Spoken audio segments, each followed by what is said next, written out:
Hello दोस्तों, आप सभी का हमारे चैनल स्टडी रूप एजुकेशन में स्वागत है। आज के इस वीडियो में हम महिला पर्यवेक्षक के लिए गणित के जितने भी टॉपिक हैं उन सभी सूत्रों को देखेंगे और उसमें किस प्रकार के प्रश्न पूछे जाते हैं आज के इस वीडियो में हम कवर करने का कोशिश करेंगे। तो चलिए देखते हैं। सबसे पहले हम देखते हैं औसत।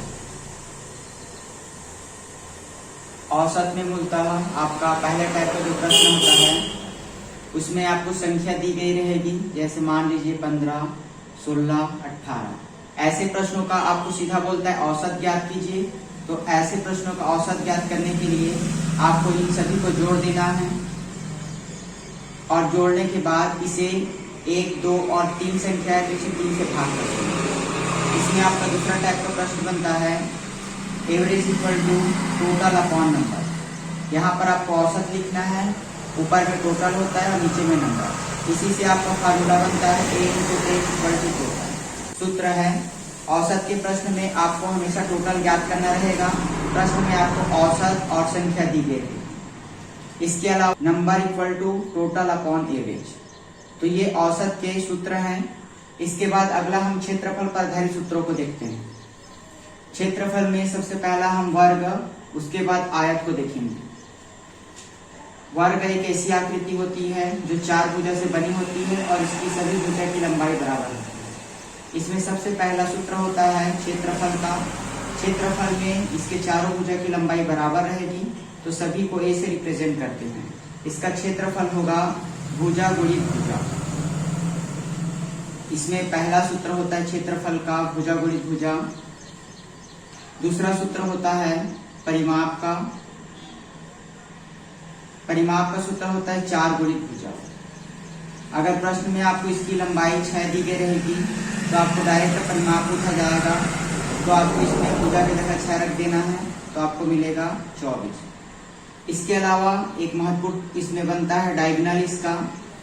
इसका जो इन दोनों को आप आपस में मिला दोगे तो इसे डायगोनल कहा जाता है। तो इसका आपका सूत्र होता है डायरेक्ट √2 × भुजा। अगर आपको डायगोनल दिया रहेगा तो आप इसे डायरेक्ट कंपेयर कर सकते हो।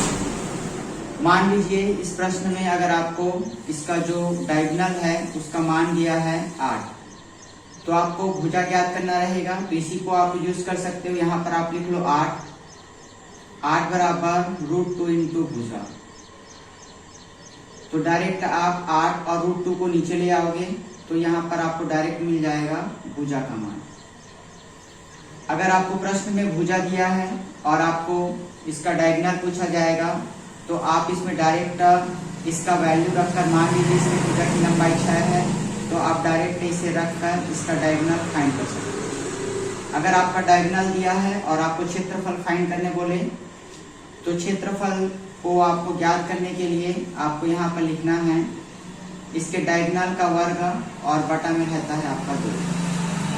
डायगोनल के वर्ग कर दोगे और 2 कर दोगे तो आपका इसका क्षेत्रफल मिल जाएगा। अगला देखते हैं आयत। आयत में आपकी 4 भुजा होती है। आमने सामने की भुजा बराबर होती है जिसे लंबाई बोलते हैं, और ये भुजा को चौड़ाई बोलते हैं जिसे ए से रिप्रेजेंट करते हैं। इसमें सबसे पहला आपका सूत्र होता है क्षेत्रफल का। तो क्षेत्रफल होता है लंबाई गुणा चौड़ाई। इसमें अगला होता है आपका परिमाप का। परिमाप का सूत्र होता है 2 × L + B। इसके बाद इसमें अगला आपका, अगर इसमें डायगोनल दिया रहेगा, डायगोनल पूछेगा तो उसको आप पाइथागोरस प्रमेय से लिख सकते हो A² + B²। अगला हम देखते हैं, अगली आकृति है घन की। ये है आपका घन। घन में 6 पृष्ठ होते हैं। अगर आपको संपूर्ण पृष्ठ का क्षेत्रफल बोलेगा तो एक पृष्ठ का क्षेत्रफल आपका ये भुजा बराबर होती है। तो अगर आप सामने के पृष्ठ का क्षेत्रफल निकालोगे तो वो होगा A × A अर्थात A²। भुजा गुणित भुजा होगा क्योंकि यह एक प्रकार का वर्ग है और 6 वर्गों को आपस में मिला देने पर एक घन बनता है। तो यहाँ पर इसका जो संपूर्ण क्षेत्रफल होगा तो ये होगा 6 × A का वर्ग। इसके अलावा इसमें एक और प्रश्न पूछा जाता है, वो है आपका इसके वॉल्यूम का। वॉल्यूम होगा आपका 1 किलो। आपके सिलेबस में इसका वॉल्यूम अर्थात आयतन नहीं दिया है, तो आपको केवल क्षेत्रफल ज्ञात करना है। इसके बाद अगला होता है घनाभ। घनाभ की आकृति कुछ इस प्रकार होती है, और ये होता है आपका बीम, ये होता है आपका हाइट, और ये होता है ब्रेड्थ। इसमें भी आपको संपूर्ण पृष्ठ ज्ञात करना बोला जा सकता है। तो संपूर्ण पृष्ठ ज्ञात करने के लिए आपको इस सूत्र को यूज करना है। यहाँ पर इसका सूत्र होगा 2 गुणा LB plus BH plus H। इस फार्मूले का यूज करके आप इसके संपूर्ण पृष्ठ का क्षेत्रफल ज्ञात कर सकते हैं। अगला टॉपिक है आपका अनुपात।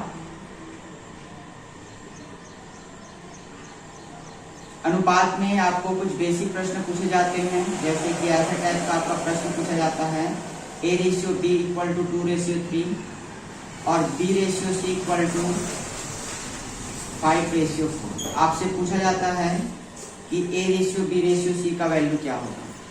तो ऐसे प्रश्नों को सॉल्व करने के लिए आपको सबसे पहले A/B को लिख लेना है। उसके बाद अगला आपको लिखना B/C। तो यहाँ पर जो 5 है वो B का रेशियो, तो आपको इसको थोड़ा खिसका कर लिखना है। तो इस प्रकार यहाँ पर आप लिख सकते हैं। इसके बाद आपको अगला स्टेप करना है, जब भी आपको A/B/C का वैल्यू फाइंड करने बोला जाए तो आपको इस 5 को नीचे वाले 5 को ऊपर से गुणा करना है, और इस 3 को नीचे वाले इस अनुपात से गुणा करना है। ऐसा करने के बाद आपको नीचे में लिखना है, 5 को 2 से करोगे तो 5 दूना 10 होता है, 5 को 3 से करने पर 5 या 15, 3 को फिर से 5 से करेंगे तो उतना ही आएगा, और इसको इससे करेंगे तो आपको मिलेगा 12। तो जब भी आपको A/B/C का मान बोले तो आप इसको डायरेक्ट ऐसे फाइंड कर सकते हो। आपको सबसे पहले A/B लिखना है जो कि 2/3 है, फिर B/C लिखना है आपको जो कि 5/4 है, और नीचे वाले 5 का जो B का वैल्यू रहेगा उसको आपको ऊपर मल्टीप्लाई करना है, और ऊपर वाले B का वैल्यू को नीचे मल्टीप्लाई करना है। फिर यहाँ पर आपको ऐसे करके मल्टीप्लाई करके इसका वैल्यू फाइंड करना है। आपका जो बीच वाला वैल्यू रहेगा वो आपका दोनों बार में सेम आएगा, तो आपको एक बार उसको लिखना है। इसमें आपको एक और प्रश्न पूछा जाता है डायरेक्ट A/C का वैल्यू। अगर आपको इस प्रश्न में A/C का वैल्यू पूछा जाए तो इसको आप डायरेक्ट लिख सकते हो 10/12। इसमें अगला टाइप ऑफ क्वेश्चन देखते हैं। जैसे आपको अगर किसी प्रश्न में हिस्सा फाइंड करने बोला जाए, कुल राशि दी गई है 400 रुपए, और उसे 2 व्यक्ति में बांटना है, राम और मोहन। इसका रेशियो दिया है आपका 2/3।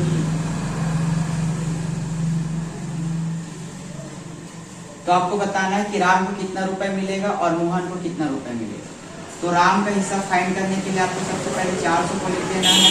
400 को लिखने के बाद आपको 2 को ऊपर लिखना है, राम का हिस्सा 2 है, और नीचे लिखना है इन दोनों को जोड़कर। तो दोनों को जोड़कर लिखेंगे तो ये हो जाएगा 2 + 3।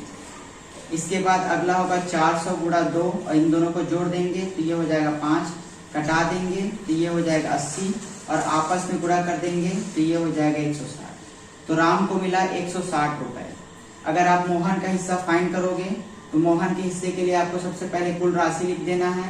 मोहन का अनुपात दिया है 3, तो 3 को ऊपर लिख देंगे, और इन दोनों को आपस में जोड़कर नीचे लिख देंगे। इसके बाद अगला आपको करना है, इसको जोड़ देंगे तो नीचे हो जाएगा 5, इसे कटा लेते हैं, 5 × 5, 5 × 40 और 0।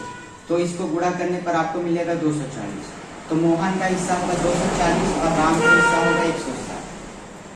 इसके अलावा अनुपात में आपको दूध और पानी का मिश्रण पूछा जाता है। तो देखिए एग्जाम्पल देखते हैं। दूध और पानी का आपको अनुपात दिया रहता है 2:3, और इसमें मिश्रण दिया रहेगा आपका, मिश्रण है आपका 20 लीटर। आपसे पूछा जाता है कि इसमें पानी की मात्रा कितनी है, दूध की मात्रा कितनी है। तो देखिए अभी जैसा हमने बताया, सबसे पहले आपको कुल को लिख लेना है। उसके बाद अगर आप दूध का हिस्सा निकालोगे तो दूध को ऊपर लिखना है, और इन दोनों को जोड़कर आपको नीचे यहाँ पर होगा 2/, दोनों जोड़ देंगे तो 5, इसे कटा लेते हैं, 5 × 5 5 24। तो इसे जोड़ देंगे, इसे गुणा कर देंगे तो गुणा करने पर आपको मिलेगा 8। तो इस मिश्रण में दूध जो है वह 8 लीटर है, तो जो पानी जो बाकी बचेगा 30 में से 8 हटा देंगे तो आपको मिलेगा 12, तो बाकी हिस्सा है आपका पानी का। इसके बाद अगला टॉपिक है आपका साधारण ब्याज का। साधारण ब्याज में फार्मूले हैं, जैसे सबसे पहला आपको कुछ टर्म्स को समझना है। पी को बोला जाता है मूलधन, ऐसी राशि जो उधार में दी जाती है उसे मूलधन बोलते हैं। आर जो है वो दर होता है, इस दर पर किसी राशि को दी जाती है, और टी होता है समय। इसमें पहला चीज आपको फाइंड करना होता है सिंपल इंटरेस्ट साधारण ब्याज, जिसका सूत्र होता है P into R into T upon 100। दूसरी स्थिति में आपको जो मिश्र धन होता है उसका सूत्र होता है P प्लस SI। मिश्र धन एक ऐसी राशि होती है जो मान लीजिए 5 वर्षों के बाद उस व्यक्ति के द्वारा कुल कितनी राशि वापस की जाएगी वो होता है। उसमें वह जो राशि उधार लेता है उसे देने के साथ साथ ऐसी राशि को भी देता है जो उसको ब्याज के रूप में प्राप्त होती है। तो इस सूत्र को यूज करके आप निकाल सकते हैं। उसके अलावा इसी में आपको एक और बनेगा, अगर आपको एसआई फाइंड करना है तो आपको पी को इस साइड ट्रांसफर करना है, तो एसआई इक्वल टू होता है ए माइनस पी। तो ये आपके सूत्र हैं, इसको यूज करके आपको सॉल्व करना है। इसके बाद अगला होता है चक्रवृद्धि ब्याज। चक्रवृद्धि ब्याज में आपके सबसे पहला जो सूत्र होता है अमाउंट का, राशि का, वो होता है P into 1 plus R by 100 to the power n। यहाँ पर ए जो है वह होता है मिश्र धन, P है वह होता है मूलधन, यहाँ पर R जो है वो होता है दर जो कि प्रतिशत में होता है और उसे सीधा लिखते हैं, और ये होता है आपका समय जो कि वर्ष में होता है। वहीं अगर आपको छमाही बोला जाए तो छमाही में R की जगह आपको लिखना है R/2 और N की जगह आपको लिखना है 2N।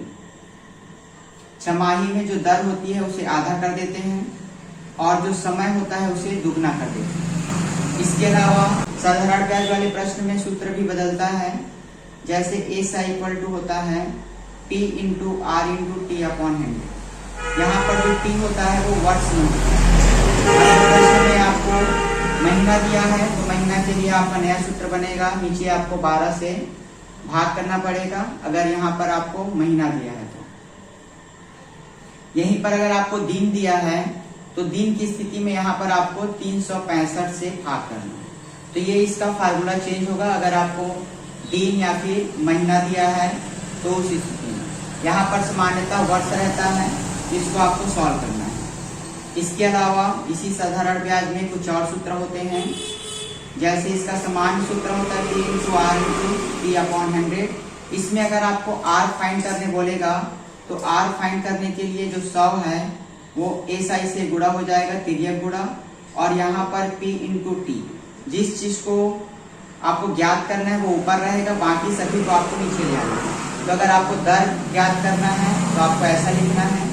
मान लीजिए इसी प्रश्न में अगर आपको समय ज्ञात करने बोला जाए तो समय ज्ञात करने के लिए आपको T को ऊपर रखना है, तो T आपको ऊपर रहेगा, बाकी P और R को नीचे ले आना है। इस फार्मूले से बना है, आपको सबसे पहले SI इंटू 100 को ऊपर में रखना है और इन तीनों में से जिसको आपको ज्ञात करना रहेगा उसको छोड़कर बाकी दो को नीचे ले आएंगे। अगर इसी में आपको P ज्ञात करना रहेगा तो P ज्ञात करने के लिए आपको P को ऊपर में रखना है, बाकी आपका फार्मूला सेम बनेगा P SI into 100 upon R into T. इसमें आपको केवल एक चीज याद रखना है, आपको इसमें केवल SI फाइंड करना रहेगा। SI को फाइंड करने के लिए आपको प्रश्न में मिश्र धन दिया रहेगा, मिश्र धन में से मूलधन माइनस करके आप डायरेक्ट SI फाइंड कर लीजिए और इसमें वैल्यू पुट कर दीजिए, फिर आपको आंसर आ जाएगा। तो ये हुआ आपके महिला छात्रावास परीक्षक के लिए गणित के जो टॉपिक है उनमें कौन कौन से सूत्र पूछे जाते हैं। इसके अलावा एक और आपका टॉपिक बचा, वो है लाभ हानि। लाभ हानि में भी आपके सबसे पहले कुछ टर्म होते हैं। CP मतलब होता है क्रय मूल्य, जिस मूल्य पर किसी वस्तु को खरीदते हैं। SP मतलब होता है विक्रय मूल्य, जिस मूल्य पर किसी वस्तु को बेचते हैं। तीसरा होता है लाभ और चौथा होता है आपका हानि। इसमें आपका सबसे पहले आपको देखना है कि विक्रय मूल्य ज्यादा है या फिर क्रय मूल्य। अगर विक्रय मूल्य ज्यादा है अर्थात किसी वस्तु को आप ज्यादा में बेचोगे तो आपको लाभ होगा, और कितने रुपए का लाभ होगा यह ज्ञात करने के लिए आपको विक्रय मूल्य में से क्रय मूल्य को घटा देना है। वहीं अगर आपको हानि ज्ञात करना है तो हानि में आपका क्रय मूल्य बड़ा होता है। किसी वस्तु को आप ज्यादा में खरीदते हो और कम में बेचोगे तो आपको हानि होगा। तो यहाँ पर आपका होता है क्रय मूल्य माइनस विक्रय मूल्य। यहीं पर अगर आपको बोलेगा लाभ प्रतिशत ज्ञात कीजिए तो लाभ प्रतिशत के लिए लाभ की जगह आपको लाभ प्रतिशत लिखना है और ये सूत्र बदल जाएगा। नीचे में आपको लिखना है क्रय मूल्य। हानि प्रतिशत बोले तो यहाँ पर आपका सेम होगा, नीचे में हमेशा आपको क्रय मूल्य ही लिखना है दोनों स्थिति में। तो ये आपका प्रतिशत सीधा निकल जाएगा। इसके अलावा इसमें एक शॉर्ट तरीका होता है जिसमें आप डायरेक्ट एसपी या फिर सीपी फाइंड कर सकते हो। अगर आप क्रय मूल्य ज्ञात करने बोले या फिर विक्रय मूल्य तो आप इसको यूज करके डायरेक्ट सॉल्व कर सकते हैं। तो देखिए क्रय मूल्य और विक्रय मूल्य ज्ञात करने के लिए अगर क्रय मूल्य ज्ञात करना है आपको तो आपको भाग करना पड़ेगा और विक्रय मूल्य ज्ञात करना है तो आपको गुणा करना पड़ेगा। अगर आपको लाभ हो रहा है तो 100 से जोड़ना पड़ेगा और अगर आपको हानि हो रहा है तो आपको 100 से घटाना पड़ेगा। इसको आपको याद रखना है कि इसमें क्या करना है। प्रश्न में आपको अगर क्रय मूल्य ज्ञात करना है तो विक्रय मूल्य प्रश्न में पहले से दिया रहेगा तो यहाँ पर लिखेंगे विक्रय मूल्य गुणा। अगर आपको प्रश्न में लाभ होता है तो देखिए क्रय मूल्य ज्ञात करने के लिए आपको क्या करना पड़ेगा, भाग करना पड़ेगा। और किससे भाग करेंगे, अगर आपको लाभ होता है तो 100 प्लस लाभ से आपको भाग करना है और अगर आपको हानि होता है तो आपको 100 माइनस हानि प्रतिशत से आपको इस प्रकार भाग करना है। क्रय मूल्य ज्ञात करने के लिए आपको भाग करना है, विक्रय मूल्य ज्ञात करने के लिए आपको गुणा करना है। अगर आपको लाभ होता है तो 100 प्लस लाभ में यहाँ पे लिख देंगे, विक्रय मूल्य में भाग करते हैं इसलिए यहाँ पे नीचे लिखे हैं और ऊपर में 100 रहेगा। दूसरी स्थिति में भी हमको हानि हो रहा है तो इस स्थिति में भी क्रय मूल्य ज्ञात करना है तो इसको भी नीचे लिखेंगे। अगर मान लीजिए इस प्रश्न में आपको विक्रय मूल्य ज्ञात करने बोले तो विक्रय मूल्य की स्थिति में आपको गुणा करना है। देखिए इसमें हम दो स्थिति देखते हैं।